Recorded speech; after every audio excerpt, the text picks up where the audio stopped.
On a morning heavy with rain clouds, the young girl stood barefoot, trembling in front of the wooden podium, too scared to make a sound. Her eyes were fixed on the ground. Even her gaze seemed silenced. The whole town square held its breath as a short, scruffy bearded man shouted, 19 years old.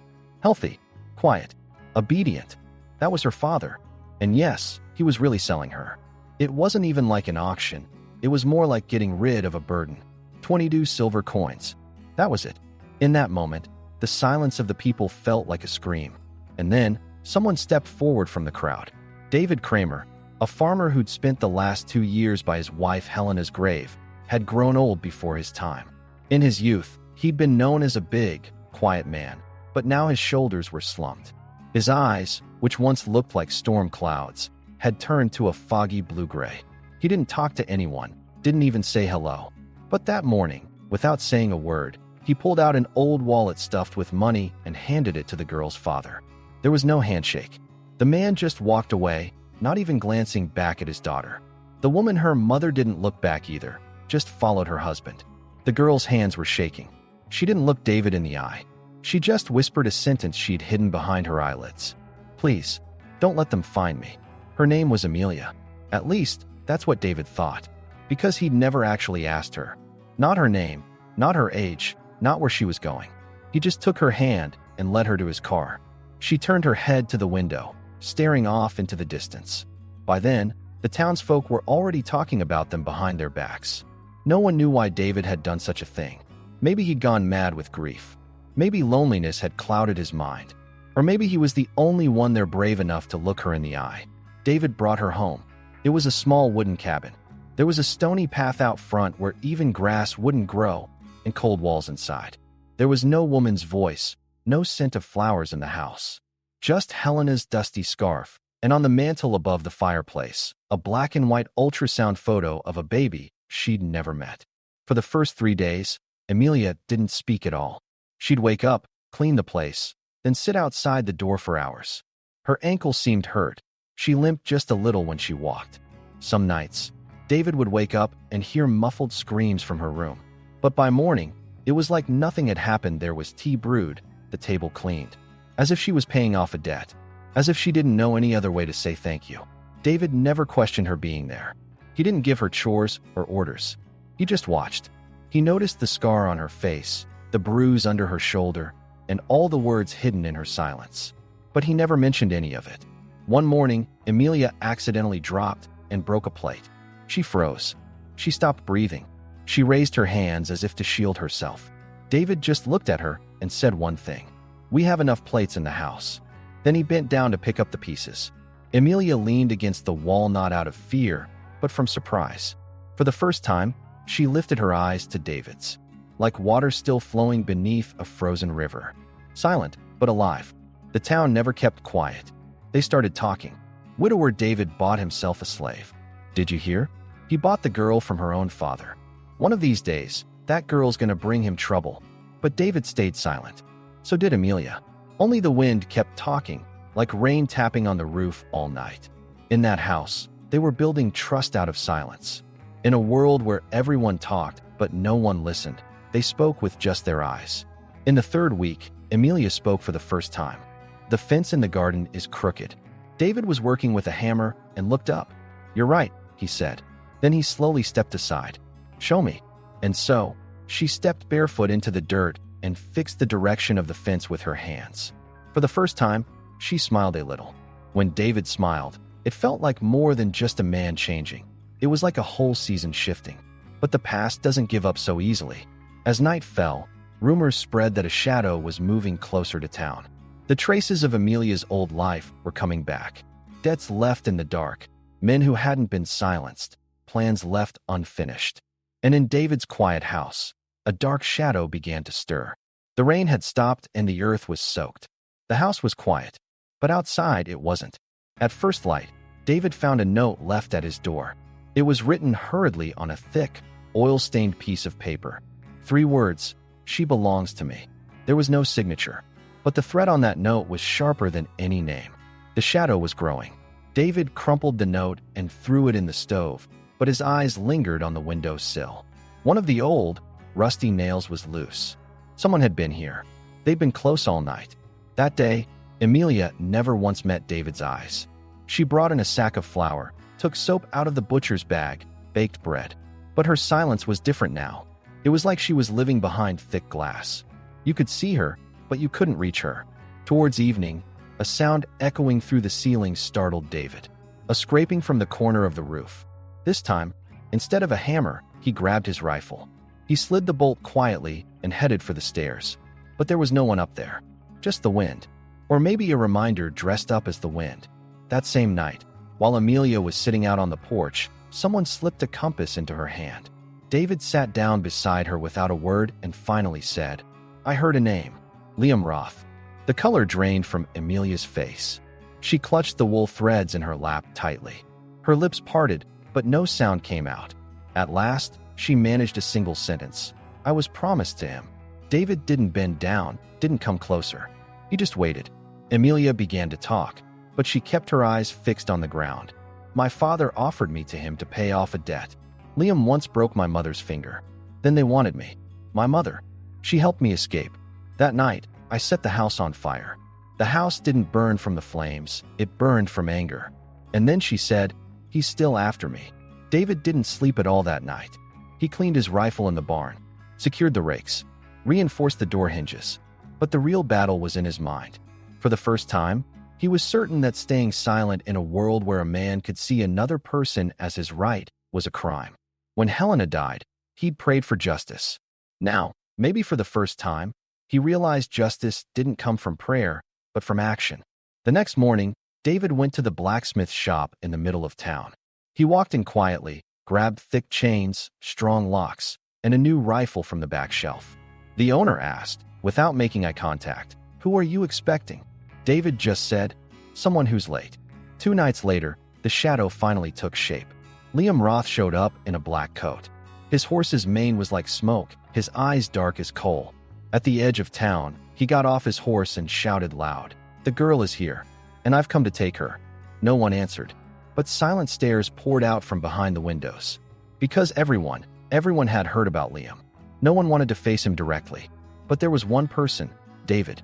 He slung his rifle over his shoulder and walked out to meet Roth in the square. He stopped. He didn't say a word, making sure Amelia was behind the fences, watching. Roth laughed. "Did you get yourself a widow's toy, Kramer? Did they tell you about her past?" David didn't answer. He just took a slow step forward. Roth reached into his coat. But David was faster. He didn't raise his rifle. He just slammed it down on the ground and spoke a single word, "Leave." Liam Roth hesitated for a moment. Then he bowed his head, spat. "This isn't over." He turned his back, but his threat lingered in the air. And that night, the wind didn't just batter the roof, it pounded on their fate too. That night, for the first time, David said to Amelia, "I promise you, no one will ever sell you again." And in that moment, a new seed was planted not just on a farm, but in the soil of fate itself. But for that seed to grow, the storm hadn't passed yet. David jolted awake at the sound of a stone hitting the window in the dead of night. Instinctively, his hand reached for the rifle by his bed. His fingers didn't find the trigger, but they did touch old memories. He'd never seen battle, but he'd seen loss. He knew that the silence of pain could scream louder than anything. And now, that silence had been broken. When he opened the door, he saw something left on the porch, wrapped up haphazardly in a piece of cloth. When he opened it, he found a horseshoe inside. Broken. The end had been cut on purpose. It was a symbolic threat. Roth hadn't left, he was just waiting. Patiently, like a lurking predator. In the morning, Amelia didn't ask any questions. Her eyes were tired, but her expression was determined. As David looked at her, he realized this young woman was no longer just a refugee. She was someone fighting by her own will. She didn't just want protection anymore. She wanted to resist. In town, the rumors started up again. The man's protecting the girl, but why? Maybe there's something she hasn't told us. No one gets followed this stubbornly for nothing. It wasn't just Roth's shadow hanging over them. It was also the silent justice within the town finally surfacing. Nobody confronted David directly, but people's stares were full of questions now. And all those questions pointed at Amelia. She was like a riddle, a question without an answer, walking among them. What is she hiding? That day, While David was working in the barn, Amelia came to him holding a small, trembling piece of paper. Without looking away, she handed him the note. "My father left me this. It says we owe Liam a contract, but it's fake. My mom forged the signature to save me. When my father found out, he sold me." David took the note and studied it for a long time. The paper was old, but the signature looked fresh. And Roth would use this. Instead of breaking the law, he would turn the law into a weapon. Because the wicked draw strength not from following rules, but from twisting them. David looked at Amelia and said, "This paper doesn't prove anything. But to him, it means everything." Amelia just nodded. "I don't want to run anymore," she said.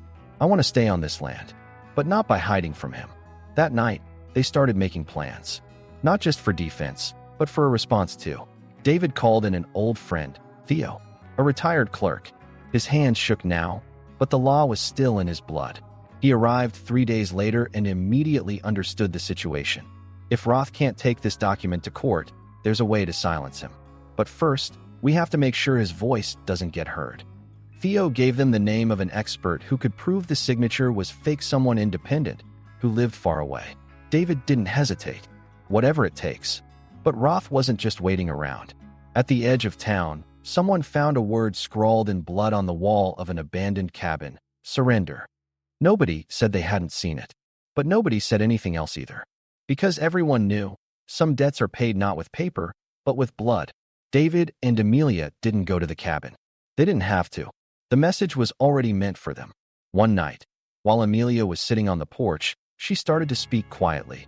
"My mother used to tell me that running away isn't the same as surviving. Now I understand. Staying and fighting is when you really start to live."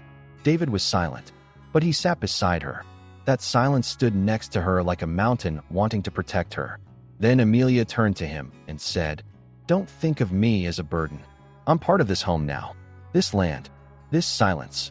David nodded. "You're not just someone to protect anymore. You're someone to fight alongside." And in that moment, it wasn't just the darkness that pulled back, it was their fear, too, even if just for a moment. But Roth hadn't made his last move yet, and the real storm was still waiting on the horizon. Early one morning, Roth walked heavily into the center of town, carrying a thick envelope in his hand. His unshaven face, the bruise under his right eye, and that sneering look caught everyone's attention. People whispered in the shadows, watched from behind shop windows. Kids outside the post office were hushed. Everyone sensed it. This time, he wasn't here just to threaten, he was here to take control. He slammed the envelope onto the desk of the town's oldest clerk. "Official business," he said. "Contract. Notarized. A property transfer case that was never fulfilled. And the person named here, Amelia Roth." He said the name so sharply, it sent a chill across the faces of everyone who heard it. The town clerk examined the papers with shaking hands. But there was no notary seal anywhere. Just an old signature and a transfer document. Roth's signature and worse, the name of Amelia's father, written as if she'd been given willingly. Legally, it was almost worthless, but in the eyes of the town, it caused a stir. Because towns often lived not by law, but by rumor. Roth started speaking in the square. "I just want what's mine. That girl belonged to me. Her father promised her to me. I'll take her, or everyone here is going to find out what happens." In that moment, even the town's walls seemed to crack. David quietly stepped forward through the crowd. His coat was buttoned, but a steel wool showed in every move he made. "I know what you're looking for, Roth, but what you want isn't here for you to take." Roth swaggered up with a mocking grin. "And who are you, Kramer? A widower? A wreck? A broken man?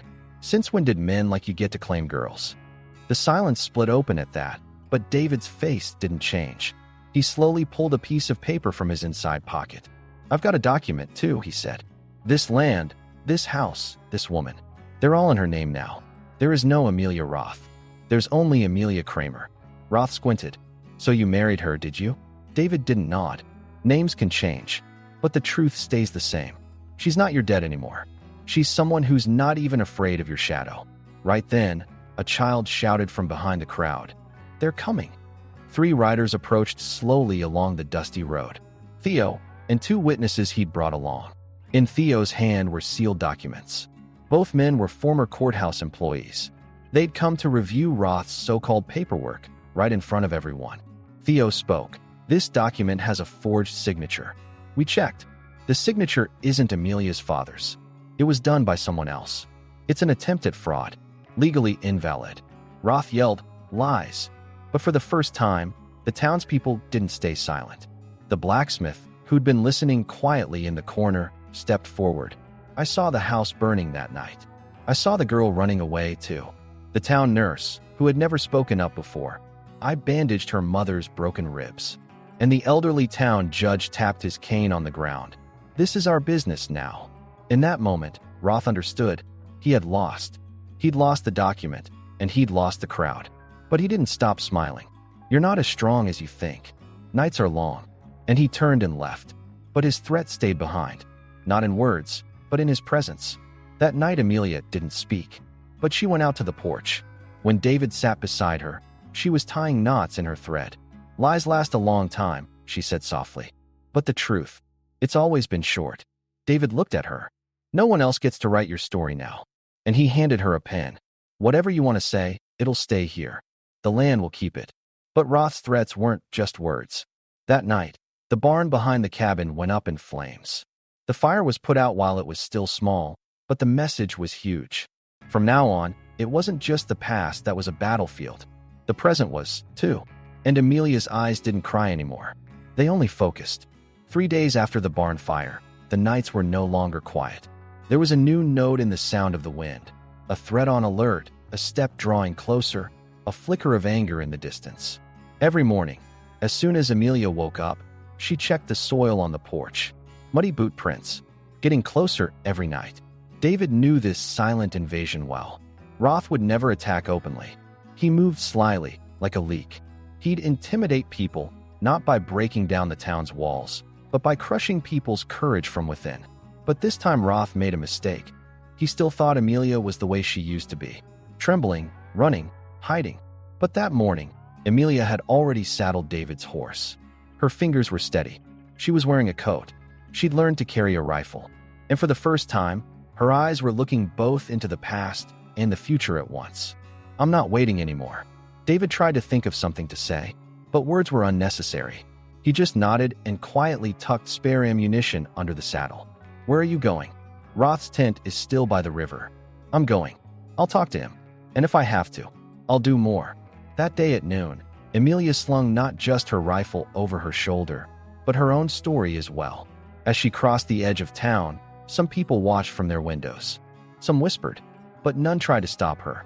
Because deep down, they all understood. A woman taking her fate into her own hands was a silent kind of resistance. When she got to the river, Roth was there. He was sharpening his knife on the rocks in front of his tent. When he saw Amelia, he smiled. But there was no triumph in that grin, only surprise. Is this courage? Or desperation? Amelia's voice didn't crack. "I came to talk one last time." Roth stood up. "You're not getting the last word." He took a step forward, reached for his belt.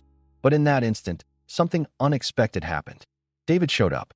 He'd approached quietly from behind, carrying his rifle in his hands, not slung over his shoulder. "If you take one more step, not even your shadow will stick around." Roth hesitated. His eyes darted from Amelia to David. For a split second, even nature seemed to hold its breath. And then Roth gave a sly smile. "If I leave, you won't have one. Because you'll never be forgotten. This town will always remember you as the sold girl." Amelia stepped forward. "Let them remember. But let them know this, too. I was never property. I was never a debt. I was never just a contract. Now, I'm only myself." She didn't raise the rifle. She just walked up until she was right in Roth's face, looked him in the eye, and sealed that moment forever. "I don't forgive you, but I'm not afraid of you." Roth turned without a word. He had no answer. Because the woman in front of him wasn't the victim of the past. She was the owner of her own future. And he was just a man who'd lost. When they got back to town, there was no hush. On the contrary, a kind of buzz moved through the streets. People came outside one by one. The old gossip was replaced by respect. No one spoke as David and Amelia walked by, but many bowed their heads. And for the first time, someone stepped up to Amelia, an old woman, holding a small book. "Tomorrow is Sunday. You don't have to come. But if you want, you'll have someone to sit next to." Amelia took the book. She simply nodded. Then she turned to David.